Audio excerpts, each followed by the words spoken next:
I think I would like a much greater emphasis on lifelong learning as a force for social good, not just as a matter for development and employment. Hello everyone, and welcome to the Edtech podcast and this series episode of the Voctech podcast, Learning Continued, which seeks to explore the intersection of adult learning and tech. My name is Sophie Bailey, and you can follow online at #Voctech podcast and at Podcast Edtech and at Ufi Trust on Twitter. We love all your feedback, so if you're listening in, do ping us a note or subscribe to our newsletter to keep in touch.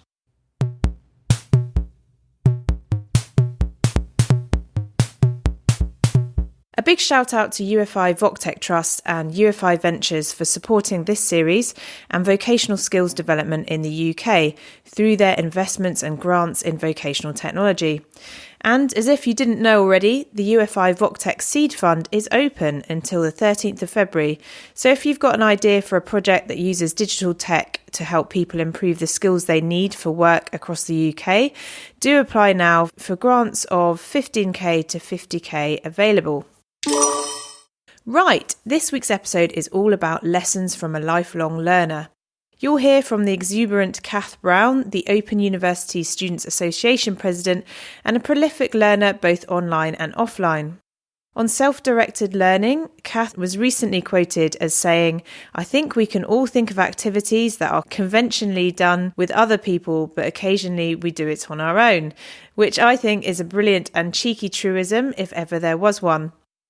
Listen in to be inspired about using technology in learning, the importance of good mentors, and flexible learning from 3 a.m. to much later on in the autumnal season of our adult lives. Before all of that, we dip straight into our FE feature with Ian Hurd in conversation with Emma Ball, Head of Learning Technologies, and Tom Davies at Solihull College and University Centre. Emma's team was recently involved in the production of an exclusive ITN video showcasing the college's use of virtual reality, and the footage premiered at the Learning for Life event hosted by ITN Productions and the Association of Colleges last November. In this chat, you'll hear all about their work in virtual reality and skills development. Right, here we go.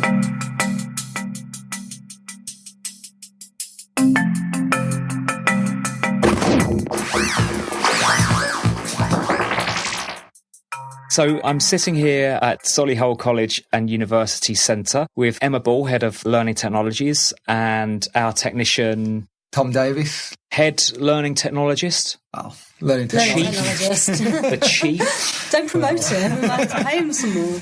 Brilliant. I've been hearing amazing things about what you're doing here with virtual reality and augmented reality with the learning. Yeah, if you could just give us an outline of all of this great stuff you've been doing, that would be fantastic. Yeah, so we started off just purchasing some general VR kit, like some cardboards and just some mobile phones. We had a few apps on there that we were just trying out, and it just went from there really. So we had one of our computing tutors, Simon, he actually worked with West Midlands Fire Service, made an app, and we was able to use that with public services. And that was really when things started to gear up with that, because we could bring that into a lesson. And there's like a major scenes module they have to do. Well, I'm sure you can appreciate you can't take students to a crash outside on the road. Well, you could, but... Well, you can't play the paperwork, you know. Yeah. So basically it means that they could experience sort of a simulated version of that and then sort of act as a team. So someone's like the first responder on a scene, someone's in the control room relaying that information, work on their communication skills as well. And we brought all that into a lesson, so we're able to actually experience it, and it wasn't just all theory. So that sounds amazing. That's how it started. And then other areas of the college then just want to use VR. So we've done some work with the media teams about using VR as sort of more of a technical medium to advertise on, and then to use that as part of their final mark project.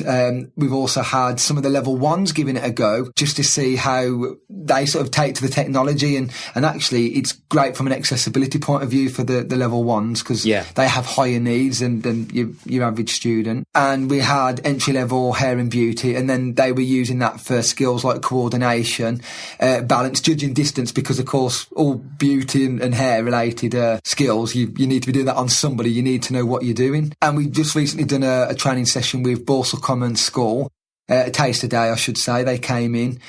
We had some AR apps where they were doing their own makeup. We also had VR where they were sort of putting hair on a bit of a statue. It adds a whole new dimension, doesn't it? So the learning, they're just so immersive. Yeah. I bet they love it. It sounds really engaging. They do, yeah. Everyone loves it, and it's quite good in the sense of you get some learners that are a bit weary of the technology, but then they sort of go, oh, hang on, and they realise there's something to it, and they tend to come round. And again, like we said, with the level 1 learners for media, they have a lot of needs, and it just sort of brought things like a fresh perspective for them. It's amazing. So they're okay with that. Where'd you get all the content for this? Well, believe it or not, making it yourself? No, most of it we just find. So we look for a lot of free educational resources that are out there. We do buy resources. So, for example, Tilt Brush from Google, we have to buy.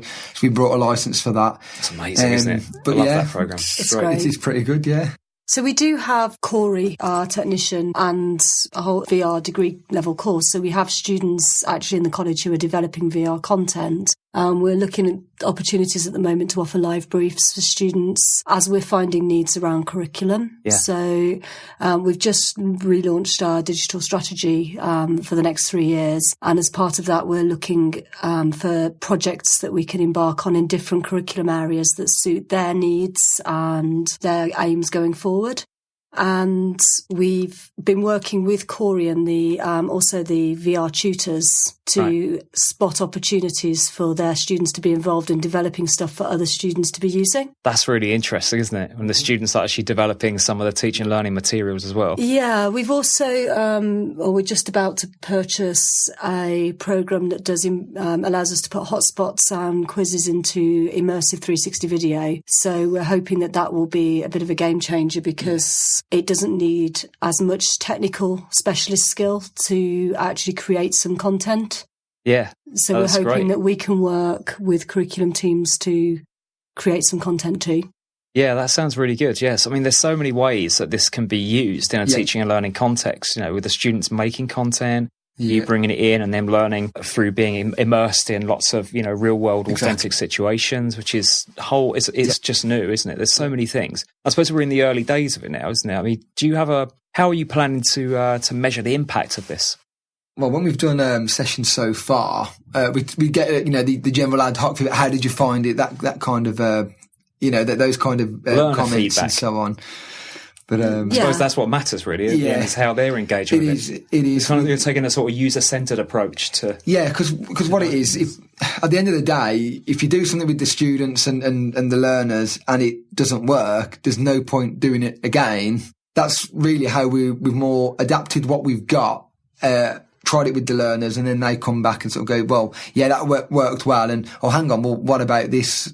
For example, using Talkbrush is great, but if you've got mobility issues and you can't hold the controllers, you've got something we need to work on with that.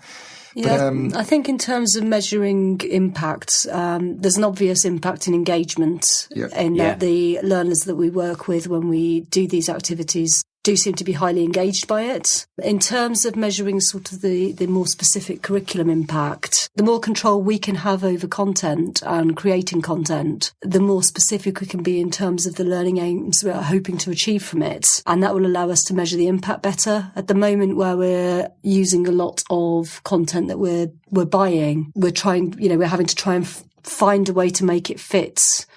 I think as we can get better as content creators, we can get better at measuring the impact because we'll have an impact in mind when we create it. With the staff, we want them to be able to create their own resources, so then we sort of facilitate them in creating stuff that's relevant for their lessons, whereas if we just dictate, it doesn't quite work. So we sort of, I think moving forward, we're looking at as well to upskill the staff so they can do it, and they don't just have to keep knocking on our door, and it becomes like a gimmick or a once, a super. We're trying to get it a bit more regular for the students. There is a danger that it could be gimmicky if we don't make sure that we keep the aims of the courses that we're serving in mind. And I think that's the important bit is working out where it's going to fit and where it's going to add value within the curriculum. We've used some of the apps like the autism app and the Alzheimer's app that try and create some kind of empathy by putting learners in a position of somebody who suffers from those kinds of problems. Was that the Smile program? No,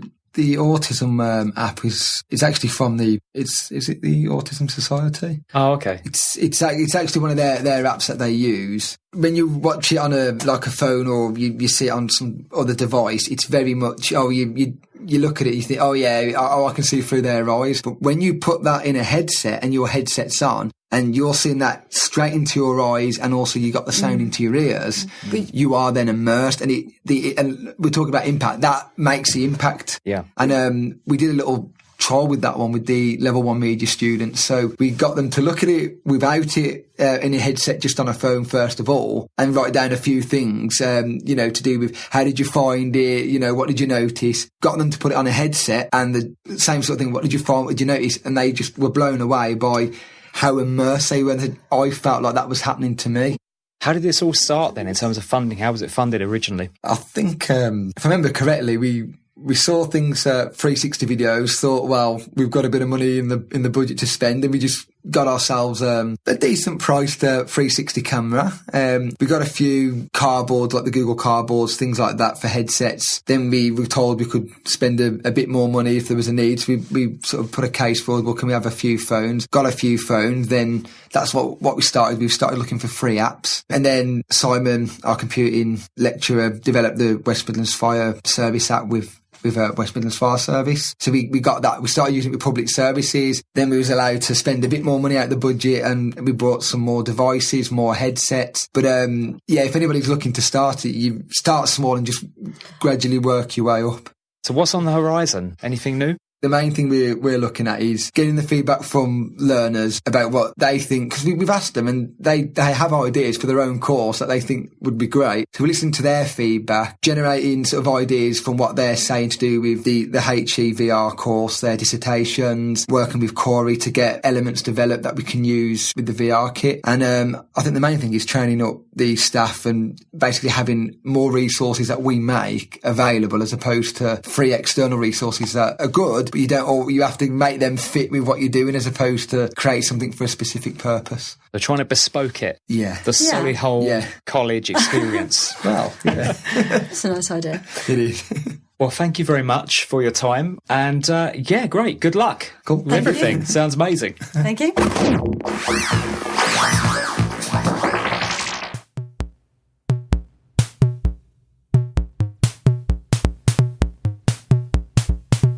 Our new podcast series is all about adult and vocational education, lifelong learning. So I'm delighted to have a true lifelong learner on the show, Cath Brown. So welcome, Cath. Thanks, Sophie. Glad to be here. To give our listeners a bit of context, Cath is the Open University Students Association president. She's quite a force, holding a traditional degree in maths from Cambridge University, acquired in the 1980s at the conventional age, plus 2 degrees from the Open University and a third one currently being worked on. Outside all of this, her day job is as a secondary school teacher. She's currently taking a sabbatical from her teaching role whilst working as president of the OU Students' Union. And she says that this teaching role also underpins her views towards Edtech. So welcome. Lovely to be here. And that was a nice potted summary of what I've been up to there. Yeah, it sounds like you've been busy over the years. Yes, it's great fun, though. I mean, I love learning. I love education. It's one of those things that I think could be a huge force for good in society, and it's great to be involved in multiple ways. And if we go right back, what were your motivations as a learner when you were at school and, going to Cambridge University as well? I was one of those students who was a bit mixed, really. Subjects I liked, I really, really liked and I worked hard on because I was interested in them, and things I didn't, which back at that age was things like history, geography, RS, all those sorts of things. I just kind of was a bit, and I didn't try, which is not exactly a great model as a teacher, is it? But I think, to be honest, my motivations then were purely and simply, I enjoy doing it. And I hate to say it, but when I was 17, the only thing I knew for sure about my future career was I was never, ever going to be a teacher. So what have I spent 25 years doing? I love that. And yeah, I mean, isn't that just the way life goes? You never know how it's going to work out. Absolutely right, yes. One of the things I often say to the kids I advise is, you think you know now what you're going to be doing when you're 50. You don't. And if something goes wrong now, it's not the end of the world. Okay, maybe it changes your path, but so what? Yeah. And it's not necessarily, because there's all these things about the jobs that you think you're going to go for won't exist, but also you just don't know, even if that wasn't a factor, like you're just going to end up meeting someone or a chance opportunity, and that's kind of how life develops, I think. Absolutely right. And it's good to have that flexibility in your mind. I mean, obviously it's appropriate and reasonable to have ambitions about what you would like to do, but not to be too rigid about it. And we met before, and I remember listening to you speaking, and I thought what was quite fascinating is you've experienced sort of the whole spectrum of all of these different sort of funding models for adult education. So whether, initially it was sort of grants, and now obviously it's very much more around sort of a fee-based model. And then you've also experienced online learning as well. So I just wondered what your takeaways were from all of those different experiences and how things have changed over the years as well. Well, obviously, as you say, things have changed absolutely massively. I mean, if I look back, I was first in my extended family to go to university, whether I'd have felt able to, given today's model, not just with the tuition fees, but the whole maintenance loan as well, I don't know. But I think one thing that's definitely changed for the good is there was much more emphasis on support within universities. It's not so much a case of, right, you're here, get on with it, which to a large extent is what it used to be. And whereas now there's a feeling that, yes, let's do what we can to enable students to succeed. But what I think is one commonality about what works well is the personal, that it's the people that make a difference to you. Obviously now we have the technology, we have online learning, we have immediate access to all sorts of information that back in the day you had to go into a dusty old library and try and find the right book for. But what you tend to remember, I think, are the people who supported you. And what I remember from Cambridge is a couple of particular lecturers who really impressed me, and my director of studies, who was great.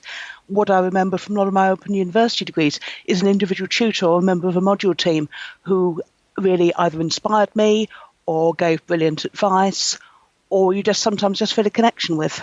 And I mean, I know a lot of people sort of say of online learning, well, the problem is engagement and feeling that sort of estrangement. You have that screen as a distancing thing. You can also have bad lecturing experiences sort of in the face-to-face as well. These things can happen across both modes, it seems. Absolutely right. I mean, if I'm honest, a lot of my lecturers at Cambridge, they were very eminent mathematicians. Communication, however, wasn't exactly their forte. And in some cases, I wouldn't say it was their priority either. Whereas if you want to connect, if you're learning remotely, you can. Obviously, it takes a little bit more effort. You can't just wander down the corridor and happen to meet someone in the kitchen for a coffee as you can if you're in a hall of residence. But I'd actually say that the connections I've made with OU friends are probably stronger because, in a sense, you have to put that little bit of effort in. And because you put that little bit of effort in, you make the effort to carry on doing so. You make that connection. And I would also say that OU tutors, you can feel an incredible connection there. Knowing that person out there is caring about how you're doing, is kind of rooting for you, that can make a whole world of difference. And it's one of the commonalities you'll find with OU graduates is that they'll say that their student community and their tutors have often been what's actually kept them going. And I think also it's quite common in our lives nowadays, isn't it, that we do connect via screens. It's much more often that we use our phones to text or WhatsApp or Facebook or Twitter than actually talk to people. No, absolutely. And it's almost like having to remember that there's something in having that voice phone call as well. Absolutely, yes. Yeah. So representing the OU student population, I was interested to know sort of how much of that population are perhaps using the Open Universities to reskill and perhaps pick something up and then re-enter the workforce. We've got quite a lot of people who are looking at career changes, who are moving on. I mean, for example, a lot of our engineering students are already working in the engineering field, but they need to get the degree in order to progress further. We have other people who are taking the degree because they definitely want a career change. Quite a common thing for OU students is actually looking to go into education in some form or another as their job, i.e. teaching, lab tech, those sorts of areas. And we've got people who are coming to us in their more like the conventional uni age, late teens, early 20s, who are looking for a first proper job, so to speak. Yeah. What really struck me as well, so you've had this sort of teaching career and then also completed the Open University degrees. And I think a lot of people would think, being able to study alongside, I know you're on a sabbatical now, but what is seen as quite a sort of rigid profession in terms of, you have that grid of, who's working when, and it's very timetabled. So could you talk us through a little bit like how you came into teaching and then also how you did your OU studies alongside and then being flexible in terms of taking a sabbatical and that kind of thing as well? Of course, to be honest, this doesn't sound very good, does it? But I kind of got into teaching by accident because I was thinking, who'll give me a job? And I actually... it always helps, focus the mind when you... yeah. Absolutely. And I actually started teaching to begin with without a teaching qualification at a little retake college in London. And I thought I was doing it as just an interim thing until I actually got my life sorted out. And I actually found I really, really enjoyed it, which prompted me to go and do the proper teacher training and then, have a vaguely proper teaching career. Open University alongside it. I mean, for me, the Open University it's a luxury. I'm not doing it for career change. I'm doing it because I really love studying and I really like the subjects. And what started me on that was when I was at school, I was slightly unsure between maths versus chemistry. And I had occasion that I moved closer to work. Moving closer to work basically gave me an hour extra in my day. And I was thinking, I've got free time. So, of course, me being me, I decided to fill it. So that started me off with the Open University study. And it worked fine around teaching and indeed behind every job, because that's how it's designed, that obviously you can study at your own pace in the evenings. You have fixed deadlines with assignments, though extensions are available if you have extenuating circumstances, but they're not kind of interfering with the day job. You have tutorials to go to, and it's really, really helpful if you do go to them, not just because you meet your tutor and other students, but obviously helps you develop your understanding and so on. But if you can't go to them, no one's going to shoot you for it, so to speak, and they'll either be in evenings, generally speaking, or weekends, so you can fit them round. Obviously, the standard thing for anyone is the whole time management thing, and some people do it that they have a very strict timetable with themselves, that they say they'll come home every evening and they'll study for a couple of hours. One of my closest friends gets up at 3:30 every morning and studies before the kids get up. I'm always getting messages from her about 5:30 saying, this thing here, what do you think about that? Wow. She's on the final year of her degree now. She's headed for first, and she's got a place at Oxford to do her doctorate next, which is incredible. Just lovely. For me, I guess it was probably slightly easier for me because the studying felt like me time. The thing where normal people decide they're going to have a nice relaxing bath or they're going to chill on the sofa and watch some rubbish TV. Me, I do studying for that. Yeah, I think that's the thing, though, is that time. So I feel like there's a lot of resources out there, but it's finding the time rather than, lack of resources being available. And so that's quite an interesting part of self-directed learning, for want of a better phrase. Yeah. And that brings it back to the personal thing as well. And also having the actual structure. I mean, people have said to me, you're paying a large sum of money to do this. Could you not just go and read the books? And I think, well, I could, but the question is, would I? Whereas when you've got something to focus on and you've got other people working alongside you, it gives you that extra push to keep going, even when your life's a bit messy and you're thinking, oh no, I haven't got time. And so on the technological front, so I guess, online learning sort of evolved out of almost, you had the postal technology to begin with, and now absolutely everything's kind of evolved from that. I just wondered, where you see, so we were talking about EdTech in relation to sort of the school sector as well, where it's sort of useful and where the kind of main benefits come from, and perhaps where you qualify them more. I think the main thing with EdTech, talking about it from both ends, obviously, is firstly, I know this sounds obvious, but that it works reliably. There's nothing worse as a teacher when you've planned a lesson based on something and then the server goes down or anything like that. And I think, as you say, the context, the not doing things for the sake of it, there can be a tendency within schools to think if you're having an observed lesson, you've got Ofsted in, oh no, I need to make sure I'm using technology in some way or another. And sometimes that's there to tick a box. But there can be absolutely fantastic ways of using it. I mean, just to give you an example, in my mathematics teaching, the fact that instead of having to laboriously draw every single graph by hand, while students need to be able to draw them by hand, you can use the technology to actually to make comparisons, to see how the equation relates to the graph. And that's a huge enabler, and it enables people to play. And I think that play mentality, that feeling not judged for your work but able to explore things, is something that tech can be an absolutely great facilitator for.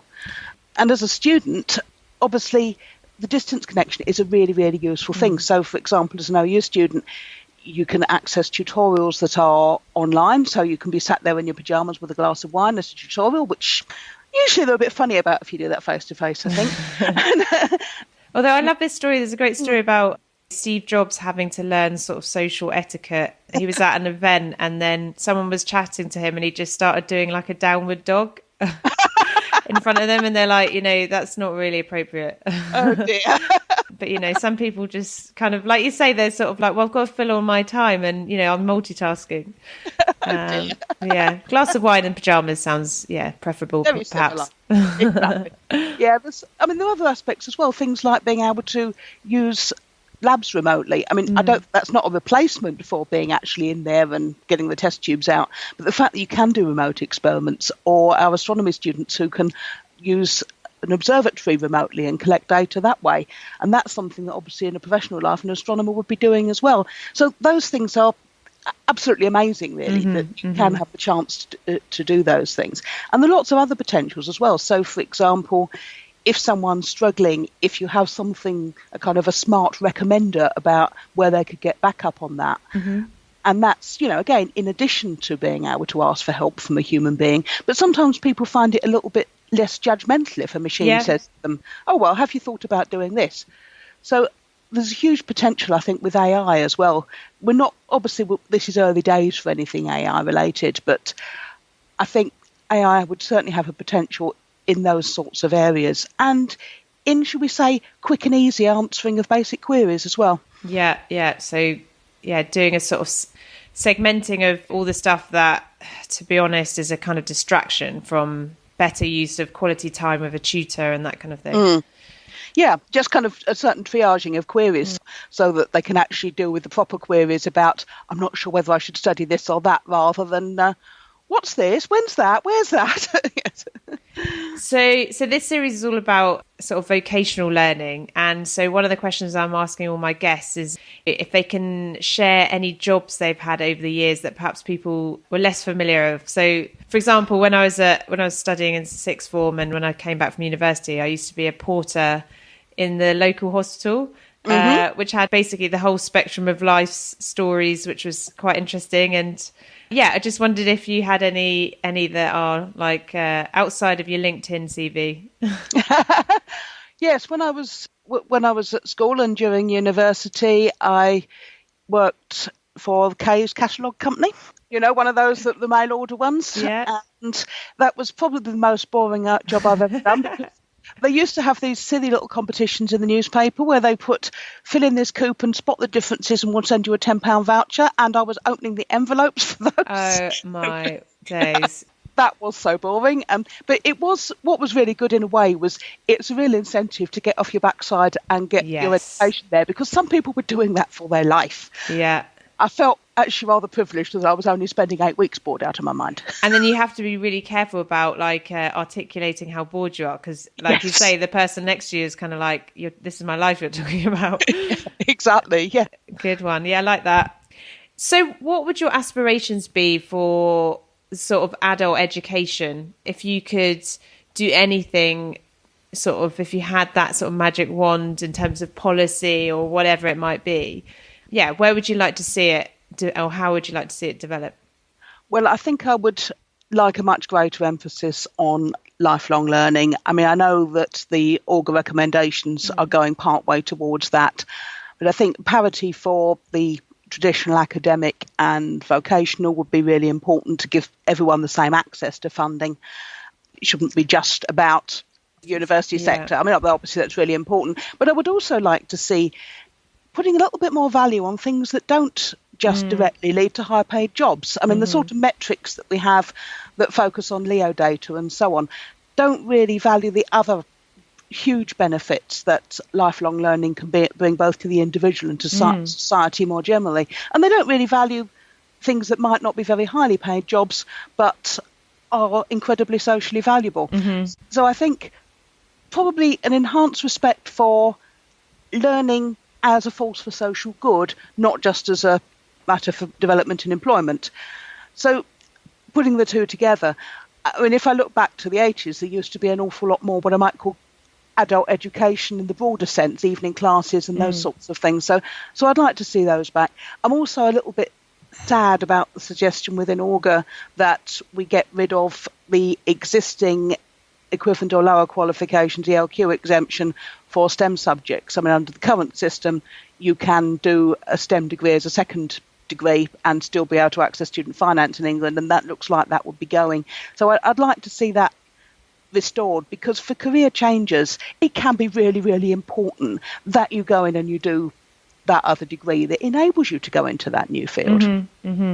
Yeah, it's really interesting. I remember hearing from University of East London a couple of weeks back, and they were also sort of saying, you have your degree, but then now so there's all these kind of bolt-ons as well, which are not kind of recognised in just the degree alone. Absolutely. I mean, it is raising the game. I mean, there once was a time, wasn't there, when because not many people had degrees, you could feel that I've got a degree that already distinguishes me from the rest of the job market. Whereas now the stakes are going up. I mean, to some extent it's masters, but then I think part of the future is also going to be the micro-credentials, where you can have this isolated piece of learning that is actually quite targeted. I think I completely agree with your point though on, learning is also, just part of being human, and we shouldn't sort of take away from the joy of learning. I think there's also a risk when I heard from UEL to sort of forget that for some people it is all about getting that job. That is like they're laser focused on that, and that's fine as well. It's like, but the two can coexist rather than, all of government policy being about one or the other. I think that's exactly right. That's what you want is flexibility, that we all have different motives. Moving back when I originally went to university, some people had this very, very clear focus that I'm doing this degree that's headed towards a particular occupation. We're looking at things like medicine, dentistry, law, pharmacy, and so on, and other people weren't. And we don't have to be at cross purposes, and people can change their motivations. It's one of the things we often see with the OU, that someone will start out thinking, I just want to see if I can do it. I want to prove something to somebody. And then as they go along, they find a real passion for an area, and they're then thinking, I need to work in this area. I've got to, and their focus changes. So I think we want flexibility. We want to enable people to achieve their aims. So last question.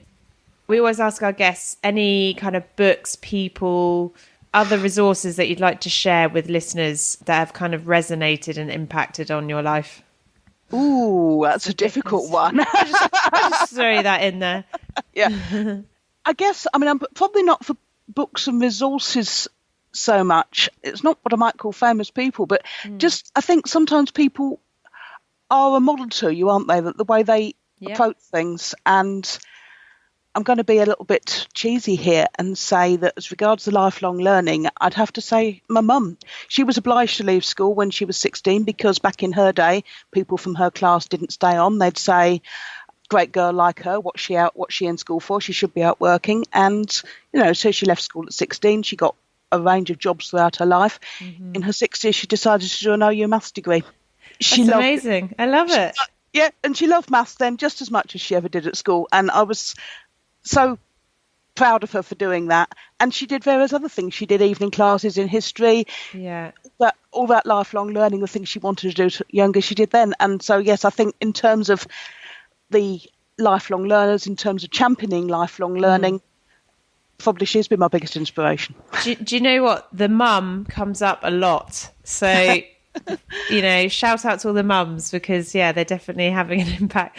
And I think as well, I mean, it's such an important point, this idea. I think the current structure does make you kind of feel like, well, you've had your chance, you've done your education, like you've been to university, you've got into a career and that's it. And the reality is that people are increasingly setting up amazing ventures or initiatives in their 60s and beyond, and you've got whole universities in China that are dedicated to over 60s students and that kind of thing. And it's a really fascinating area, I think, because our pensions are getting further and further away from us as well. Aren't they just? Yes. Especially for us women.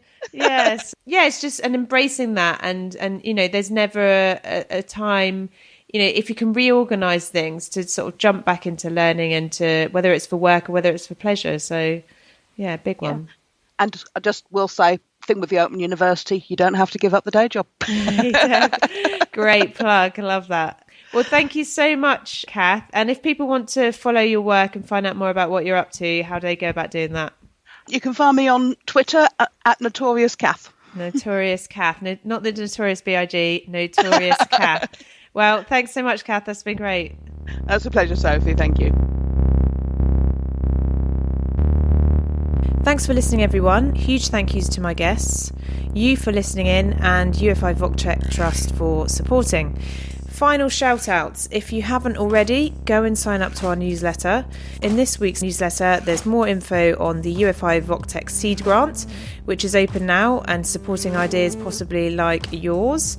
Also, oh my God, Martin Hamilton is leaving JISC and setting up in the world of Edtech. Also, on top of that, Emma Mulqueeny is working with the Department for Education on flexible working in public schools and seeking any feedback in this area. So if any of this is music to your ears, go and check out the Caught Our Ears section of the newsletter. Well, you'll see all of this and more by way of grant and funding opportunities, good reads, event discounts and moving on news. That's all for now. Have a great week and until next time, bye-bye.